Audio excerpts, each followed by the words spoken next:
बच्चों कक्षा 10 बिहारी लाल पाठ नीति नामक पाठ से ये पद्यांश लिए गए हैं। बढ़त बढ़त संपत्ति सल्लू, इसे एक एक शब्द को अच्छी तरह से समझें जो कि आप परीक्षा में बड़े आराम से इसका संदर्भ को व्याख्या कर सकें। बढ़त बढ़त संपत्ति सल्लू यानी संपत्ति जल की तरह बढ़ती है, संपत्ति जल की तरह बढ़ती है।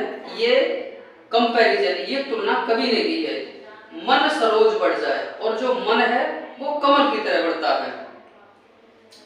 घटत घटत सु ना फिर घटे, घटत घटत सु माने हुआ है यानी कमल के लिए कहा गया ना फिर घटे, फिर वो घटता नहीं है।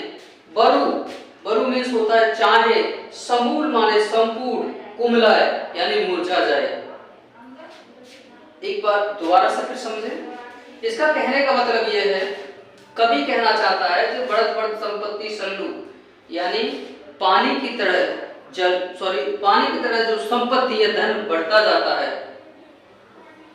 मन सरोज बढ़ जाए और मन कमल की तरह, जैसे तालाब में पानी जब बढ़ जाता है तो कमल ऊपर उठ जाता है और पानी सूखने पर वो कमल ऊपर के ऊपर ही रह जाता है।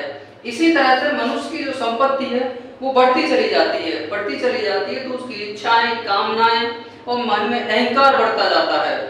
लेकिन जब उसकी संपत्ति नष्ट हो जाती है, जब उसकी संपत्ति नष्ट हो जाती है, लेकिन जो इच्छाएं, कामनाएं और अहंकार वो कम नहीं होता है, इसलिए उसका मन दुखी हो जाता है और दुखी होकर के वो मन उसका मुरझा जाता है। बढ़त बढ़त संपत्ति सल्लू यानी संपत्ति जो है व्यक्ति की जल की तरह बढ़ती है, मन सरोज बढ़ जाए और मन सरोज की तरह बढ़ता है।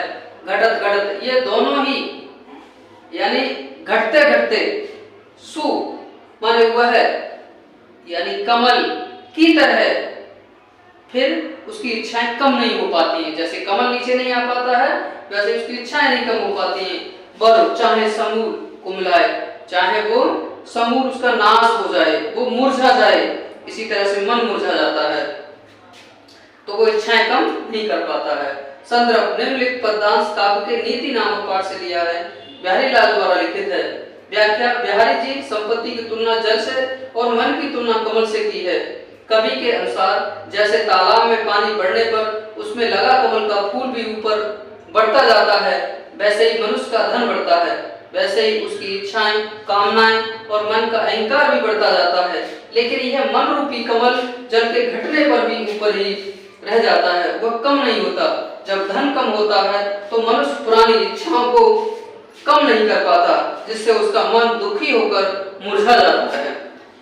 ये इंपोर्टेंट पद्यांश है, इसको तैयार कर लें।